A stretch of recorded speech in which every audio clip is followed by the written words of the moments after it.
వీధి కుక్కల అంశంపై సుప్రీంకోర్టు కీలక తీర్పిచ్చింది. కుక్కల తొలగింపుపై గత ఆదేశాలే కొనసాగుతాయి అంది కోర్టు. ఆదేశాల ఉపసంహరణకు దాఖలైన పిటిషన్ని కొట్టేసింది. కుక్క కాట్ల ఘటనలను పరిగణనలోకి తీసుకుని ధర్మాసనం ఈ తీర్పిచ్చింది. ఇది ప్రజల ఆరోగ్యానికి సంబంధించిన అంశం అంది సుప్రీం. ఏబీసీ ఫ్రేమ్వర్క్ అమలు చేయడంలో నిర్లక్ష్యంపై ధర్మాసనం ఆగ్రహం వ్యక్తం చేస్తోంది.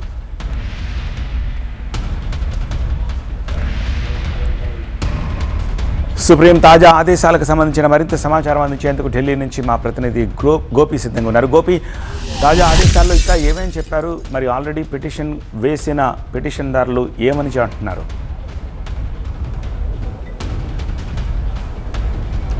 వీధి కుక్కల విషయంలో సుప్రీంకోర్టు ఈరోజు రాష్ట్రాలకు కీలక ఆదేశాలను జారీ చేయడం జరిగింది. పబ్లిక్ ప్లేసెస్లో ప్రధానంగా స్కూళ్ళు, అలాగే బస్ స్టేషన్స్, ఇటు హాస్పిటల్స్, ప్రయాణ ప్రాంగణాలు, ఇటువంటి ప్రాంతాల్లో వీధి కుక్కలను తొలగించాలి, వాటిని షెల్టర్స్ హోమ్స్కి తరలించాలని చెప్పి గతేడాది నవంబర్లో ఇచ్చిన తీర్పును సవాల్ చేస్తూ జంతు ప్రేమికులు పిటిషన్స్ దాఖలు చేశారు. అయితే జవాబుదారీతనం, బాధ్యతాయుతమైన ముఖ్యంగా ప్రజల హక్కులను కాపాడే దిశగా ఆ పిటిషన్లను ఈరోజు సుప్రీంకోర్టు కొట్టివేయడం జరిగింది.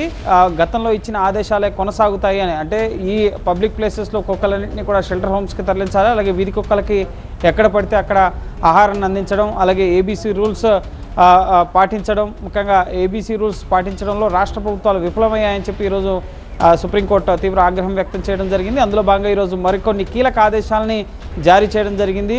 ప్రతి జిల్లాకు ముఖ్యంగా యానిమల్ బర్త్ కంట్రోల్ సెంటర్ని ఏర్పాటు చేయాలి, అలాగే అక్కడ ఆ జిల్లాలో ఉన్న కుక్కల సంఖ్యను దృష్టిలో ఉంచుకొని వాటిని పెంచే దిశగా చర్యలు తీసుకోవాలి. అలాగే ప్రభుత్వ యంత్రాంగంలో ముఖ్యంగా అధికారులు ఎవరైతే సుప్రీంకోర్టు ఆదేశాలను పాటిస్తారో వారిపైన ఎటువంటి చట్టపరమైన చర్యలు ఉండవు, వాటికి రక్షణ కల్పించే విధంగా హైకోర్టు ఆదేశాలు ఇవ్వాలని చెప్పి కూడా ఈరోజు సుప్రీంకోర్టు ఉత్తర్వులు వెలువరించడం జరిగింది. అలాగే జాతీయ రహదారులపైన పశువులు వాటిని తొలగించడానికి ఎన్హెచ్ఏ చర్యలు తీసుకోవాలని చెప్పి, పాత వాహనాల్లో వాటిని తరలించాలని చెప్పి కూడా ఆదేశాలు ఇవ్వడం జరిగింది. అంతేకాకుండా హైకోర్టు ముఖ్యంగా వీధి కుక్కల విషయాల్లో తలెత్తుతున్న సమస్యలు, కుక్క కాట్లకు సంబంధించిన కేసుల విషయాల్లో సుమోటోగా కేసులు నమోదు చేసి విచారించాలని చెప్పి కూడా ఆదేశించడం జరిగింది.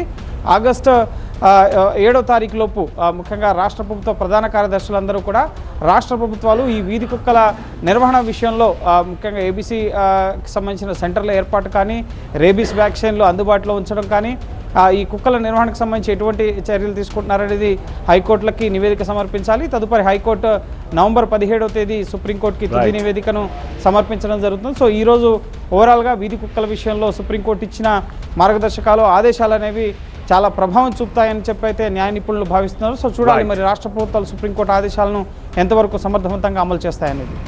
రైట్ గోపి.